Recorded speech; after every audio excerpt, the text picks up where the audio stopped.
Great. Welcome, everyone. This is Sheetal from Anamind. I take care of operations here. I welcome you all to this live interactive session for the Vanguard Predictive Planning Platform.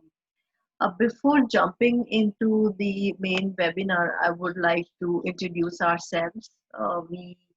I'm as I said, I take care of operations within Anamind, and let me give you a background of what does Anamind do.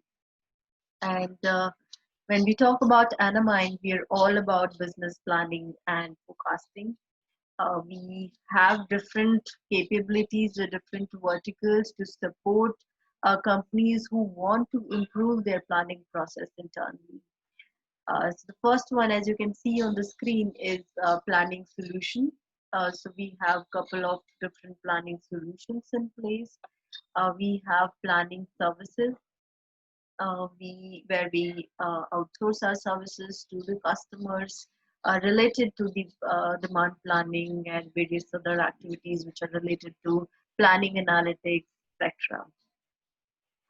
Then we also have planning education as another segment where we provide training programs related to business planning. In fact, one is going to start very soon in the first week of August. It is a comprehensive session for the entire business planning and forecasting, where we would be covering the various models or techniques of demand planning. What are the various statistical models available to support that? We would be discussing the new product introduction. How can we plan them better? What are the various strategies in place to ensure that our new products are forecasted accurately? We would then be discussing in that same training program about the collaboration. How can we run a better collaborate or SNOP collaboration process internally? What are the fundamentals of the business planning process entirely? So we will be covering a whole lot of areas within that. You can feel free to go reach out to our website Anamind, www.anamind.com. You can go to our website, find the details in the webinar section over there, and that's another segment. So let's talk about the main agenda, why we are for this call, which is related to Vanguard predictive planning capability. So as I said, we have a couple of solutions to support and improve the existing planning processes. Today, I will be talking about a Vanguard system out of the three solutions that we have. One is Forecast Pro, another is Streamline. And our focus point today is the integrated business planning solution, the comprehensive Vanguard solution, which can not only do demand planning, supply planning, the MRP capacity, or the SNOP process, but it goes beyond that capability. It is truly an integrated business planning module. It is from a company back in US called Vanguard Software Corporation. We are their partners and representative in India and APAC region. So it's a very interesting solution. They have done a lot of research and development. I must highlight over here, they have done more than 20 years of research in the solution to be able to come up with these fine models, these sophisticated models, which really improve the forecast accuracy and take them to a different level. The kind of techniques which are employed in Vanguard solution, it's really amazing. Within the backend, you would see Monte Carlo simulation to determine the forecast uncertainties, and I'll definitely be talking about that. I think I should directly now jump to the session to show you how exactly the system looks like. So over here, I am on the Vanguard predictive planning solution login screen. It's a cloud-based module where we can where I'm going to right now log in as an administrator to a demo account. And when I log in as a demonstrator or an administrator, I would be able to look at all the different KPIs and metrics in the system. That's the reason I've chosen the administrator account. But say when you would be using this system for your own process and you're handling a specific brand or a specific region, then you would only be able to view that particular information which is relevant to your day-to-day activities. The system is quite customizable to that extent. Depends on how you would want to basically look at the data, or how do you want the users to look at their data. As you can see over here, this is the moment I log in, I'm taken to a dashboard page, which is very interactive, and it has lots of KPIs on the top. The KPIs are the demand planning, the so there are different KPIs. For example, I can track my revenue, I can track my inventory on hand, I can track inventory on order, things like that. These are really interesting because these KPIs is something which I really want to monitor on a regular basis. So that's the first thing that I would be looking at when I log in into the system. The second piece of information that we have over here is the workflow.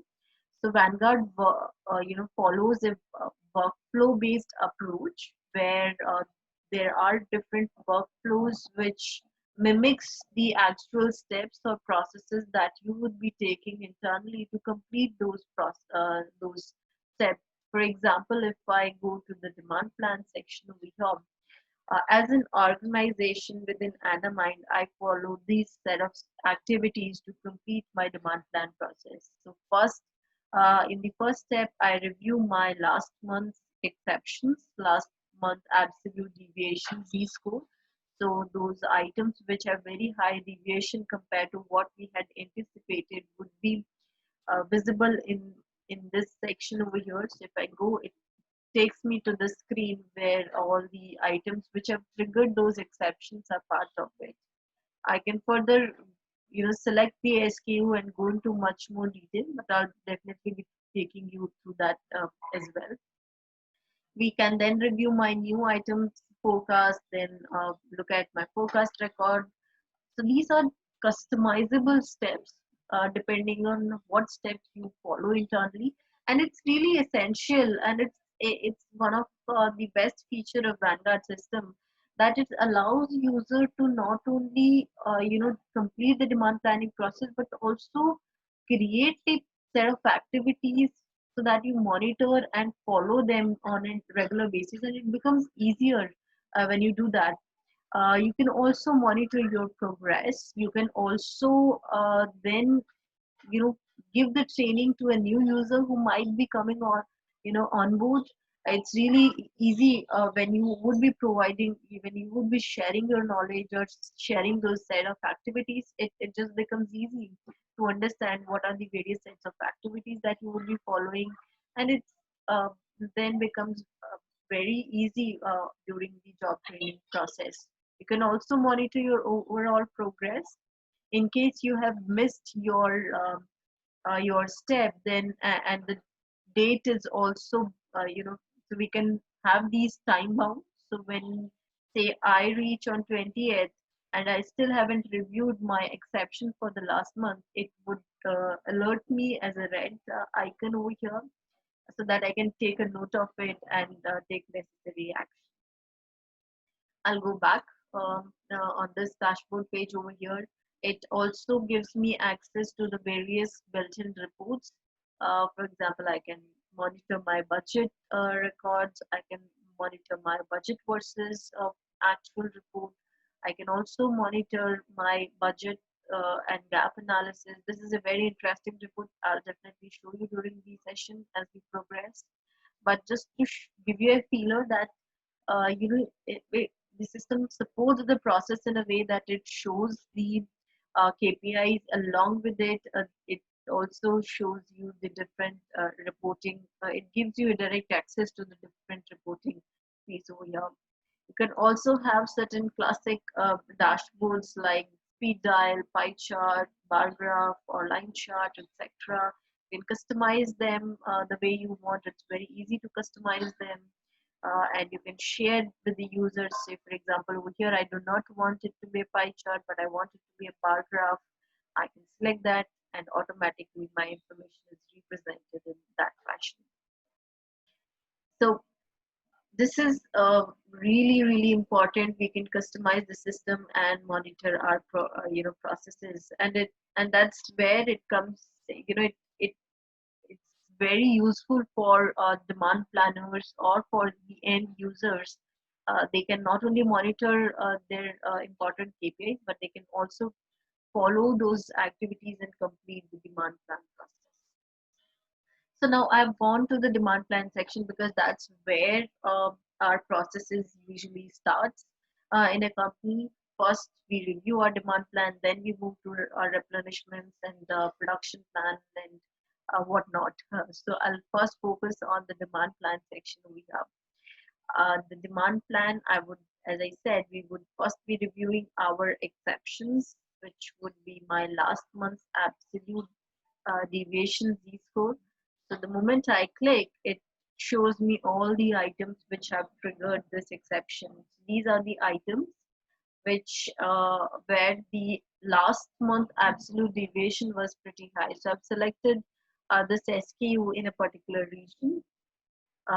So I can see in the month of June, we had expected to do somewhere around 5,250 or somewhere around 5,400. But actually, in the month of June, we did more than 500, 600 units. So it's around 6,117. And the reason this is also getting highlighted is we can see in the past we have never done such a high number. So what is exactly the reason behind this high deviation? Is there any particular information that we need to possibly incorporate? Then that needs to be taken into consideration. Possibly this is an outlier. I might want to reject it as an outlier. I can do so through the section over here. Or maybe it is an item, it's a one-time event which had happened. I do not want to incorporate this data set in my system, so I can exclude this data point and automatically my forecast is changed. So this blue color line in the white portion over here of the graph is my actual sales of this product. This black color line within the pink band is my forecast. So this is a projection which is coming from the system. And as I was mentioning earlier, Vanguard team has spent more than 20 years of research and development to be able to come up with a lot of different modeling techniques which ensures a better forecast accuracy. So over here we have by default an AI selection. So the artificial intelligence selection would automatically pick up the best model which gives the least error over the last 12 years. That's by default what the system will do. So I would not have to assign the model to each and every item. It gets assigned automatically by the system in the backend. We can see the list of models which are available, and these are very comprehensive list of models which are available. So in the beginning we have, say for example, we have these sets of five six models. I'll talk about them, but we can see we have the ARIMA model or a certain combination of exponential smoothing model. We also have regression based modeling technique and a lot of other models as well. Uh, as you can see over here, these models is what I was emphasizing earlier. These models are developed by the Vanguard team, and they are pretty robust in the way they work. And you can see in this case, automatically system has selected a model which is developed by the Vanguard team. But maybe for some other item, it could be a different model which might be which might get selected. There are other techniques by which we can review our exceptions. For example, for if this month is slightly higher, we can take a call. Maybe we want to slightly fine tune it to 5,000 to 50 maybe, and I can say okay. So system automatically adjusts, takes the new number as the actual sales and generates the forecast for the forward time period. So that's how we start creating and reviewing our forecast number. You do not have to do it an item by item basis, and that's the reason we have this exception based workflow processes, so that you monitor your important items. Maybe you want to approve all your A items one by one. You want to monitor them and give more emphasis to your A class item, or also give emphasis to the items which had shown very high deviation.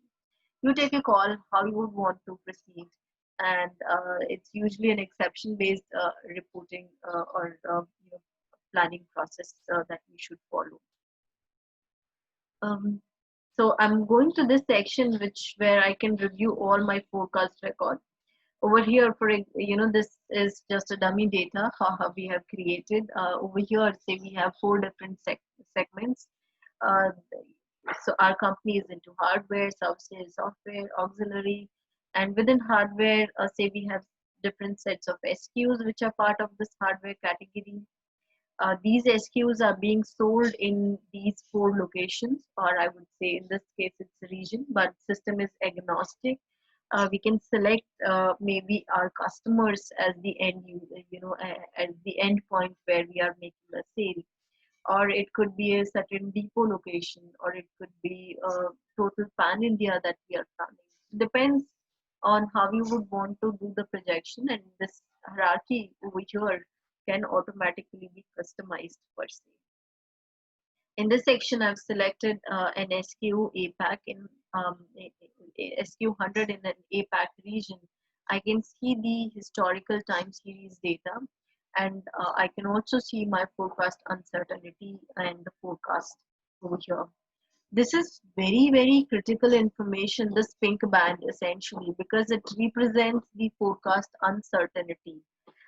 While doing a demand plan, or while generating the predictions, it's really important to identify the range within which that forecast would fall, and that would help you determine what is that leeway which within which you can possibly have the changes or have the forecast number falling into. If forecast is not just a point blank or point number, it's usually a range within which, because it's an estimate, so we are providing a range to the user, and that's really important. And this range is essentially determined by my past data. It does a lot of simulations in the back end to determine what would be the uncertainty during a particular time period. Say, for example, in September, our forecast is 4,420, and there is a plus minus gap of 1,190, indicating that's the uncertainty attached to this particular time period. As I move on within the time, my uncertainty is increasing, or it might change because as we move along the time, we are not very sure of our forecast, and that's what the system is trying to predict. Maybe in a different uh, segment over here, we have a fairly consistent uncertainty. Our uncertainty is not changing, indicating that our forecast is essentially stable. It is stabilized. So that's really important to come up with these values, which will help us determine a range within which our forecast would fall. It would also be essential to to not only just have this range with us, but the system is using this range for the supply planning calculations. And I'll also show you in some time that feature of this as well. Say we have this forecast over here. We also have a lot of different sections. For example, we can remove the bias automatically from this data set. So I can activate that option. I can also look at this days of month effect or days of week effect. Usually, when we are doing planning on a weekly basis, and say, for example, especially for the retail sector, right now I can't say much on that because of the COVID situation. We are all stuck at home. But say during pre-COVID times, we saw that there is a high footfall of the of of our customers in these stores on the weekends compared to the weekdays. Or when we follow a monthly process, we see that there is a higher push at the end of the month by the sales team. So the sales are usually higher at the end of the month compared to the start of the month. So we can incorporate those impacts in our data, because that would essentially help us determine how should we ship our products, or how when the product need to be supplied in what quantity. That's really impressive feature that we have in Vanguard, and it's very sophisticated because it would break down each and every data point, be it on a if it's a monthly cycle, then it would break down the monthly numbers. If it's a weekly cycle, then it would break down the weekly number to the day number, and for our supply planning calculations, obviously. I'll then move to this section. We call this as a planning sheet, and I'll definitely talk about the rest of the part. But this portion that you see over here is my override grid. I have my starting value coming in from the system as my statistical forecast. I also can review along with it my sales team number. So the sales team or the sales team has given their plan, and they have given their plan at this level, which is this sales plan, where I can see I'm planning at the APAC category level. I am not planning at the SKU level. Sales team usually shy away from giving the numbers at the SKU level, so it's very good approach. So they can share their number at a high level, and what the system will break down this information uh, at the at the product category level to the SKU level based on the contributions of the data set of the SKUs. Over here, it has broken down the hardware APAC sales to this SKU 100 in this amount. And similarly, we have a number coming in from the budget team. The budget team had planned at the APAC level, or they had planned at the location level. They had not even gone at the product category or the SKU level. So that's a very good information in terms of us getting the comparative options to review our demand plan better. I have also taken the liberty and brought in the month to date sales number. So I have a month to date sale. I'm also monitoring that. So we can have demand sensing capabilities within the system as well. I'm sorry. So the one option that we have for sensing the demand is by monitoring our month to date sales. If we follow a monthly cycle, it's essentially not a good practice that we wait till the we do not make changes to our plan during the month, especially in times like COVID, where our forecasting horizon has shortened, the uncertainty has increased in our data set. So that's the reason we have this option where we can bring in our month to date sale, monitor them, and see how it is progressing. We can also create a step in our workflow over here, as I was talking earlier, and highlight or trigger alerts where our month to date sale is going higher, or is it if it's very low compared to our uh, month's number, so we can check and monitor that progress as well. We can, on top of it, do an override. Say for example, I want to take in the budget number over here as my for my demand plan, so I can just write in budget, and automatically my final forecast would change from 4722 to 4742. Ideally, we shouldn't be making such small changes. It was just for a display purpose that I wanted to show you. We can also change it in terms of percentage. Say I want to increase my forecast by 10%. Automatically, my forecast is increased by 10%, and it is also represented on the graph over here. We can also say make changes in terms of units. Say I want to You're not increase it by understanding. 5,000. I can easily do that. So that's also very useful information that we have over here. Uh, so that's how we would say, for example, be setting our plan uh, process. Say our demand plan is frozen upon these, when we make the overrides into the system, we have completed our demand plan. So let's now move to the supply planning part. So over here, what we are trying to do, we are trying to determine the supply plan for all these four regions. And these four regions are getting supplied by my central distribution center. So we have this total hardware SKU 100 section. So this central distribution center is replenishing these locations. So we have set it up in a multi-echelon fashion. So let's see how we would be planning for my APAC region. And this is how it would look like. Say we have an initial on-hand stock of 20,000 units. Um, that's what I would start with since the data was refreshed quite long time back. It's showing as 30 November. So that's okay. And it's telling me how the inventory consumption would happen on a regular basis.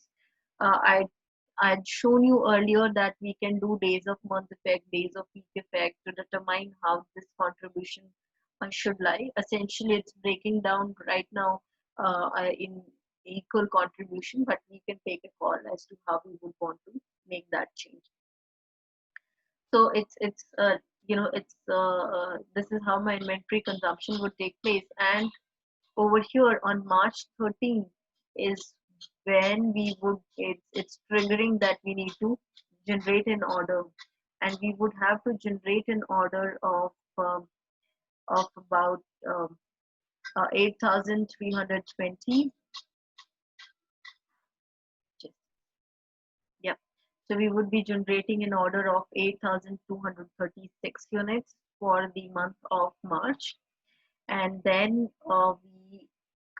and it also gives me the forward ordering plan. So it would normalize my stock. It will ensure that we do not order when we have enough stock in place, basis our forward demand. There are certain strategies over here that we can follow. Say apart from on-hand stock, we can look at, are there any in-transit amount? Currently, there are no in-transit amount. So that's okay. I can also look at my safety stock. So this is really a very important feature that we have over here. Say I currently the safety stock is 909. Say for example, I remove this particular month. I'm just removing this from our forecast. Our our uncertainty, our forecast, everything would change. And when I go back into this screen over here, I can see how my safety stock has increased or decreased. It essentially tells me that right now, because I've removed one of the uncertainty or one of the uncertain data point, our uncertainty has reduced. And this case, it is reduced by a very small margin, but in certain cases, go it can reduce by high margin as well. So we need to be very cautious and use this process judiciously, because uh, our entire safety stock, our entire supply planning relies on this information over here. I can possibly go to this example that we have over here. So over here we have 1,558 units of stock on hand. We also have 1,000 units on order in transit, and I can see that the system is triggering that I generate the order immediately for this item at least. So I need to order right now on today itself by 11,584 units. How it is being determined? So there are certain strategies in place. We can define how do we want to stock our products. Do we want to stock our products basis an economic order quantity?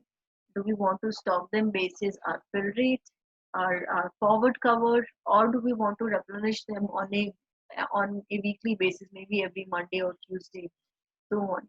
So I can get into the strategy details over here and see how the informations or various parameters are being considered. So I have my ASP, my COGS, I have my inventory carrying cost, my cost to process in order, lead time variation, my MOQ, my SPQ, my on order and on hand amount. Over here, I have this information. Say I want to maintain a fill rate of 99%. I can use this information, and the moment I'm going to click enter, my safety stock and my entire plan would change over here. So right now we are planning 11,558 first and then 10,512.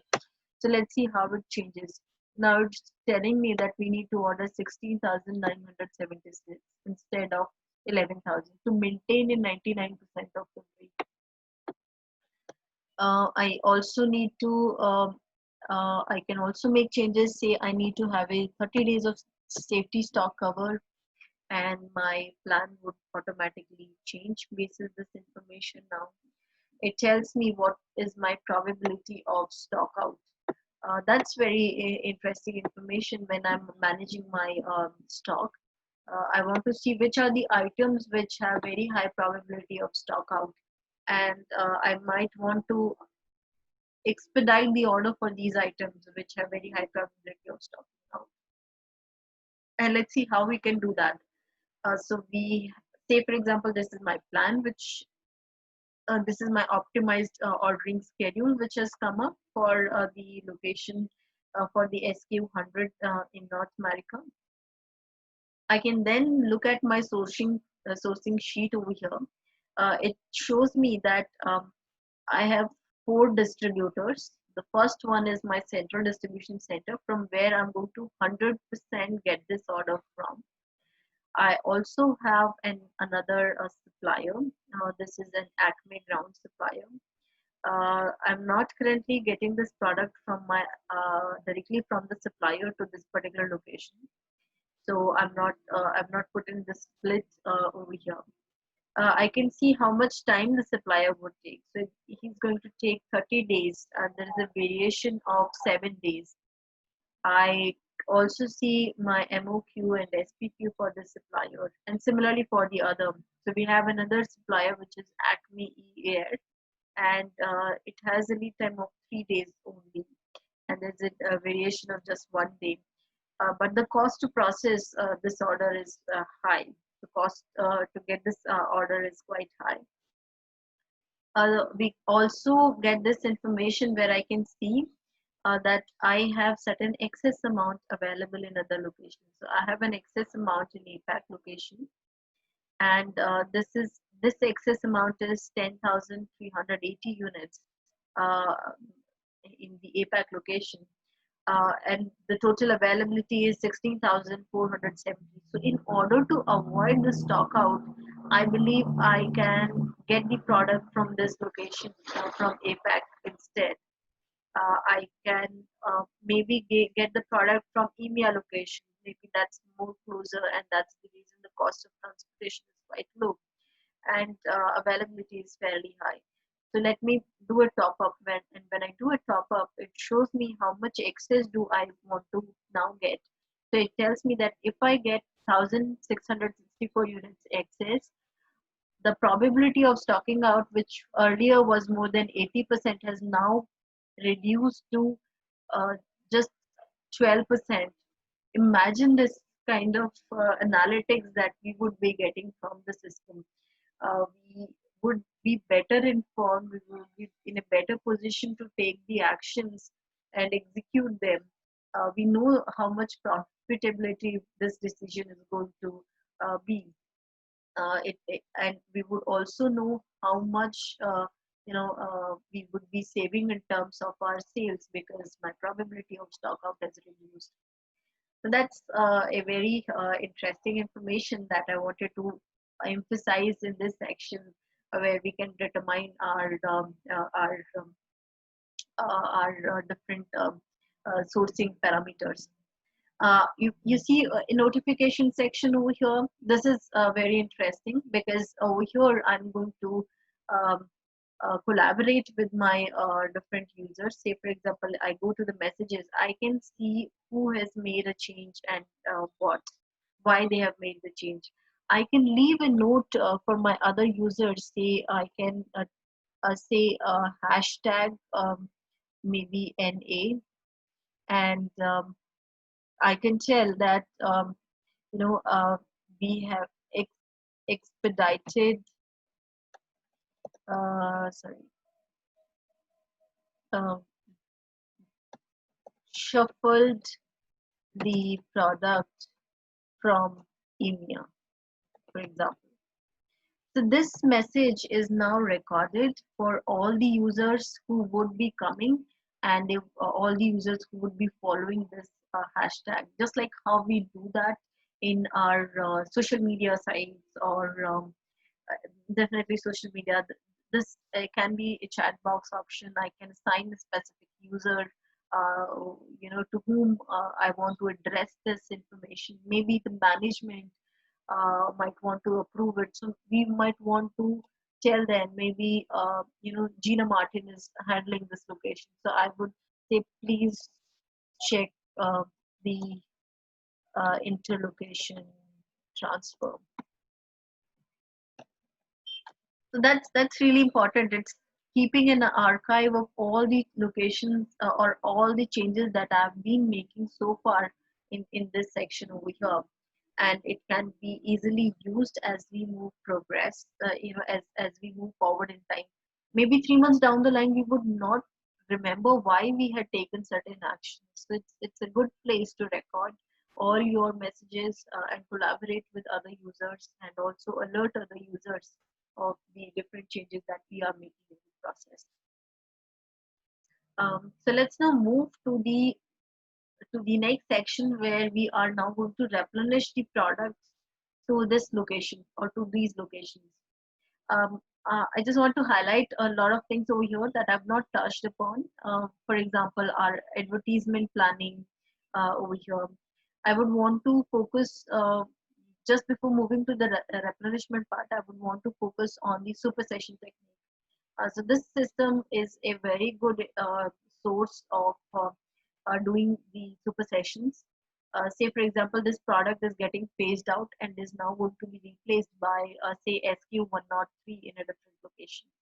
So one of the prominent technique that we follow when the products are interchangeable, when the new product is going to either cannibalize or it's very similar, so it's going to completely replace the existing product. In those cases, we can use the supersession technique, and we can use the supersession technique through this override section over here. I can go to supersession. I can say, okay, I want to select SKU 103 within EMEA location, within NA location, the same location I'm going to replace the product. I can leave the transition date as blank, indicating that the moment my inventory gets exhausted, automatically my demand plan should move to the new product. So I can leave it blank and system will automatically do that. The percentage to transfer is also another important feature. Say for example, the new product is only going to cannibalize the sale, and it's not going to be 100% uh, replacement. So we can then tell the system that it's going to cannibalize my sales by 40%. So my current 40% sales would be transferred to the new location.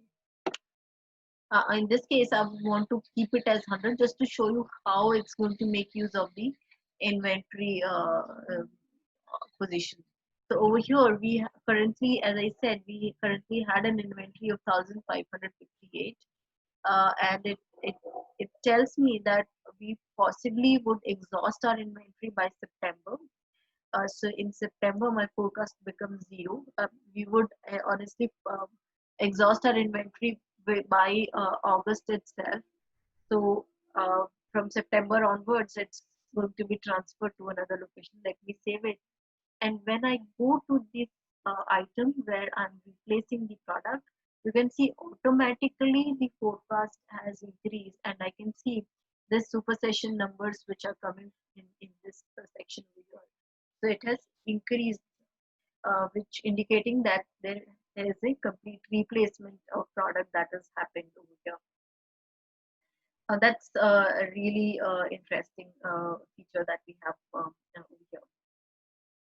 So let's now move to the central warehouse option. Let me just, before moving, let me check if I've covered the different sections. Yes, I have covered that. Sell in, sell through. Okay. So this part is remaining, and my managing product operations. Okay. So another important information which a lot of users use the system for is for the sell in sell through forecast. So for example, this is my sellout data. If this is my sellout data, then this optimized order schedule that we have over here becomes a demand plan for my sell in. So this is my sell in forecast, this optimized order schedule, because it's taking into consideration the inventory, the current inventory, and the strategy that we have in place. And basis this, it's trying to determine how much we are going to order or how much we would be shipping to this location. And those shipments are essentially a sell-in projection, because that's the demand for the warehouse. So my, for example, if warehouse is my sell-in, I'm just giving you an example over here. So that becomes my sell-in, and we can do planning for both sell-in and sell-out side by side within the same system. So that's a very important feature. A lot of companies also use different technique. For example, they can offset the data by doing a comparative, or they can equate it, or there is a lot of other information like addressable market. So uh, we can check the market share.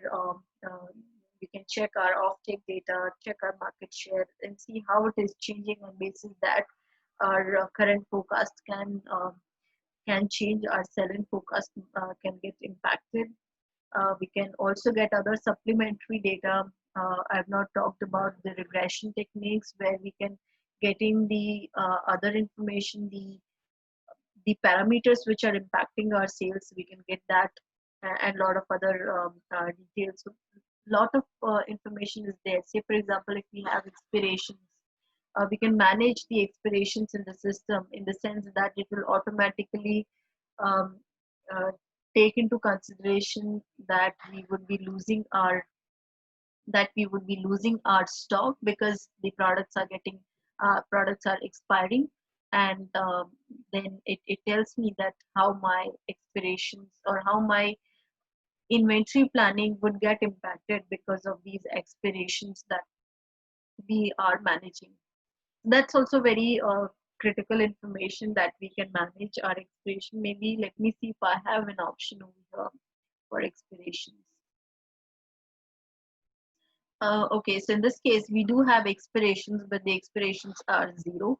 So that indicating that our products are not getting expired. But in case they were getting expired, automatically my inventory would drop on that day, indicating that the products have expired and I can no longer sell them. Yeah. So say we have done all that planning on in the system, then we can move to the to planning our sales for the central warehouse. So that's a very important and very important feature over here that I will be talking about. I'm just checking and ensuring that it is all correct. Yes, it is. Okay. Yeah. So over here, it tells me, these are the various locations where I would be supplying this product. It tells me how much I would be requiring from this location. So, for example, on March 13, I will be ordering so much units, and I need to increase this data range considering we are in India. When I do that, it automatically tells me what would be, say, my replenishment plan for different locations, what time I would be getting the orders, and how I would be managing those orders. And then it tells me that basis the current stock that we have, do we need to order more or not? I can usually get that information for all the products over here. In this case, I have frequent replenishments that is coming for these locations, from these locations for this product, and I can define a strategy. How do I want to replenish this product, or how do I want to maintain the stock at our warehouse? In this case, it's a cover 30, which indicates that I want to have a 30 days of cover in the warehouse, and basis my current stock, and basis my in transit. The in transit could be my from my factory or from my production. And if this is the number that is coming in, then how my optimized order schedule would look like. And similarly, it tells me from where I can source the product, what would be the split of sourcing from different suppliers, what would be the cost of getting this product, and my MOQ, SPQ, and also gives me the information whether there is any excess amount which is available, which I can possibly intershuffle within the locations to ensure that there is that there is as less excess amount lying on our locations as possible. Uh, I'll um, I'll show you an important report, the gap report that I wanted to that I was talking earlier. For example, over here we are measuring our forecast uh, with uh, with the same period last year number, and we see that how it is increasing or decreasing. We can select whether we want to monitor it basis previous period, or maybe same period last year, or maybe with my previous demand which I had set in the month of June, and we can see whether our whether it is in growing or is it degrowing. So how the gap is getting filled and which locations are contributing to that gap majorly. I can look them basis my item, basis my uh, owners of the forecast, or basis the ABC items. I can see that A class items are possibly degrowing, so I need to have a better look at these numbers carefully in my demand plan section. Okay, I'll move to the supply planning part. We have another 10 minutes or so with us. I'll try to quickly wrap this up. There is a whole lot of information available. Uh, just it's not easy to compress it within 1 hour. I'll try to do that. Over here, as I said, we have the workflow based approach in all these sections. In the supply management process, we have a workflow where we monitor, or where we first look at all the items which have very high probability of stock out. We then accrue our open orders and then submit our purchase requisitions. I can go here and it tells me which are the items where there is a very high probability of stock out. I can possibly go there and maybe get the item from another location. So say I get this product from any location, my probability of stock out is now reduced, and I see, okay, so it's automatically now it has gone out from the system automatically. That it was SK103, so now it's not showing up. So that's how we can take those actions in the system.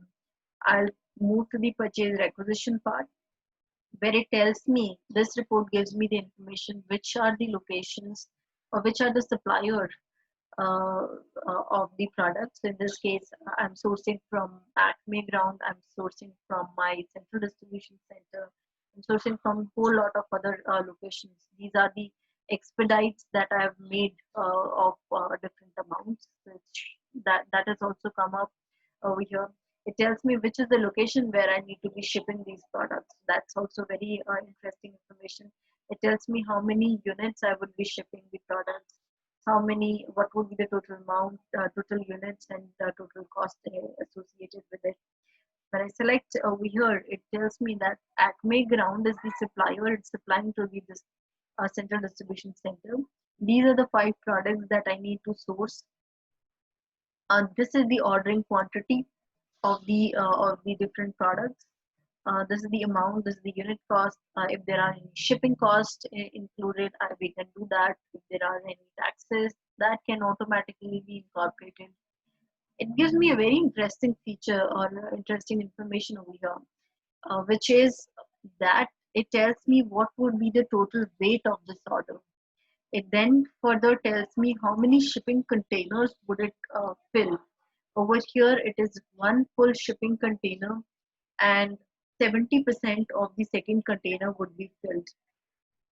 That's a very good information that I have. Now I can take action. I do not want the second container to be partially filled. I want it to be optimally, I want the space to be optimally utilized.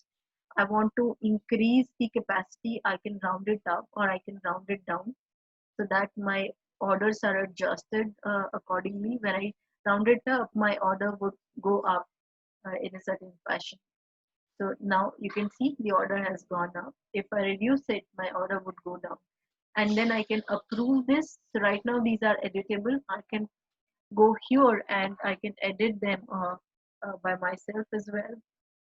I can manually do that and then approve these uh, orders. When I do approve them, I would see now there is a tick. Now these are not editable, but there are tick option available. So that's how we would follow our process, starting from demand plan to supply plan to replenishment plan to my final purchase requisitions. Um, Considering that there is some time, let me show you a interesting report over here. So this is my favorite report where I can see the different products which we are managing. I can see how much are we ordering for these products. I can also see within the same screen what is my arrival for these products. When is the arrival happening? Not just on a monthly basis, but also on a weekly basis or maybe on a daily basis if I want to. I can also I can also then look at my inventory, how my inventory projections would look like. I can see in certain cases the inventory is reducing over a period of time because that's how my forecast is changing. I can also see my days on hand, how much on hand am I carrying at different locations. I can see in this case I'm carrying 59 days of stock initially, and then I'm carrying 8 days of stock, and then 33. So depending on how my inventories arrivals are happening, my days on hand is also changing accordingly. That's as a planner or as a management, I have an information whether just to check over here whether things are moving in the right direction or not, whether I have a good visibility of my products, not just for today, but also say for 10 months down the line, 3 months down the line. That's really important that we have this information. Um, I wanted to talk about the financial forecast planning, which would complete our integrated business planning scenario over here. Uh, that's really important. That we not we do not create our plans in silos. We have them linked to each other. So my demand plan in this section, as you could see, a demand plan is linked to supply plan. Supply plan is linked to my financial statements as well. And similarly, my demand plan is also linked to my financial statements. My sales plan is also there. So all the teams are there on this page, and then we can take a look at our budget or reports as well, our balance sheet, our cash flows, or our profit and loss statements. That's a very good insight that I would be getting from the system. if I am the user of this system. There are a few things that I had initially spoken about. For example, my forecast uncertainty, which is then taken into consideration for the supply planning. And that's one of the reason Gartner is paying so much attention to Vanguard. That's one of the reason the various key focus features that you see in the system. These are the reasons that SCP value metrics by Nucleus Research has Vanguard in their leader quadrant. That shows that the capability of the system is quite robust. It's truly an integrated planning platform that we have over here. I can look at how my sales are coming, for example, in my profit and loss. I can look at how my how it's coming from different locations. I can also do a scenario analysis to check, to check if I make a change in my demand plan, how is it going to impact my supply plan or my profit and loss account. Say I make a change in SQ 103 APAC region. I make a change, I make an override of 10,000. I'm increasing the forecast by 10,000 over here. I say okay. I can see automatically that this 10,000 units is going to have an impact on my sales. It's going to give me an increase in sale of 74,601, uh, um, whatever currency that you would be using. In this case, it's US dollar.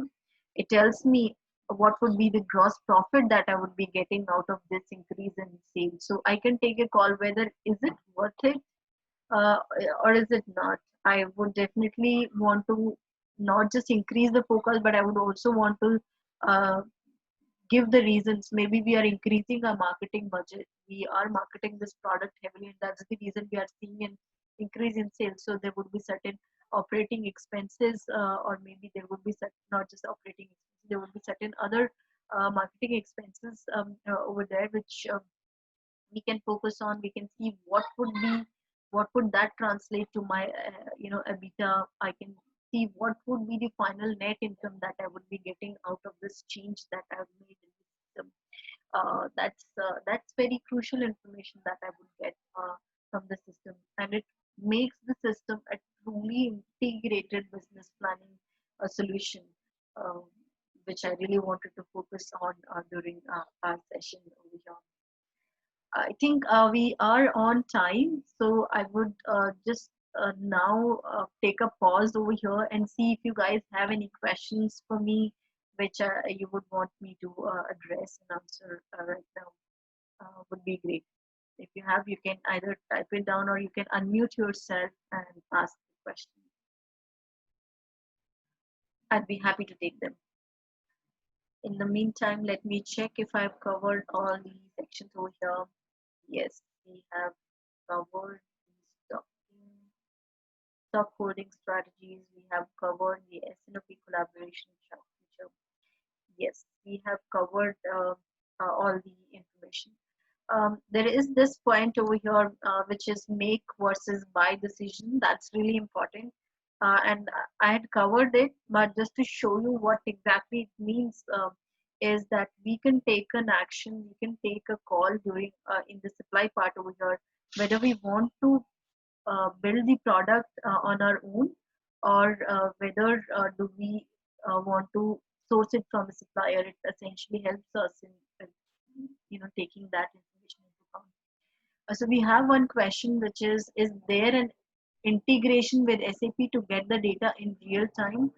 Yes. Let me show you this section over here where the system can integrate to any of the ERP that you would be using, and the data part, sorry, and the data flow can be real time, and the data flow can be real time as per minute basis, or it could be as hour, per hour. You define your own real time. That's very easy to set up in the system. Should not be a problem. We have another question: how to break down the sales cumulative number to these few numbers? That's a very good question. Say, for example, as I was talking about, we have this sales team who are making the change, who are giving the plan at the product category level at APAC location. So there are different methods available in the system to break down this number. The first approach is that the system is going to take into consideration all the locations where or all the products which are part of the hardware sales. It's going to forecast those products. It's going to take the historical series of those SKUs. It will forecast those products, and based on the forecast contribution of each of the item, it will break down this forecast or the sales plan number.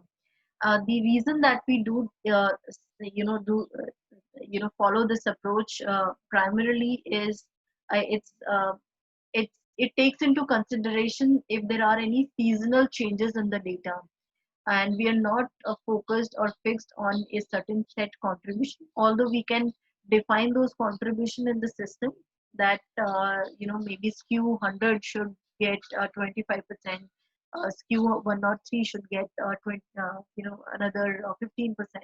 We can define them, but system also allows you to make use of this feature where a system automatically breaks it down basis the forward projections of all those SKUs, which essentially helps us in getting the right mix of the product as we move in time. So when we are comparing it with our in our demand plan, the comparison is very easy, and it's very relevant for our set. There's another question. Also, break down to the SKU level.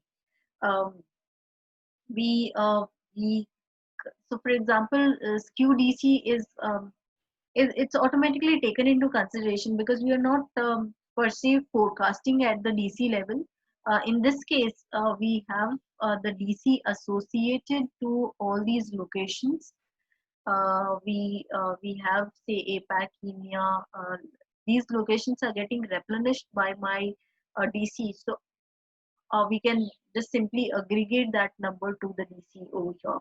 There are different approaches. System is quite flexible to incorporate those changes and the way you would want to do it. And we can also help you in creating those strategy or those breakdown strategies in the system. We can do that as well. There is another question, which is DDMRP is also incorporated in this forecast. We can do that. There are certain things that we can follow, we can do to incorporate that plan as well. Right now, I do not have an exact example, so I might not be able to show you, but yes, that can essentially be taken care of. Okay, I think these were quite interesting questions over here. Let me know if you have any other questions, else we can close the session for today. All right. You can also send us your queries to hello@anamine.com, or you can personally write it to me at sheetal@anamine.com, SHEETAL @anamine.com, and we would be happy to take your queries separately offline on a one-to-one chat directly. Thank you so much. Thanks for being on the call. Have a good day. Take care. Have a good weekend. Bye-bye.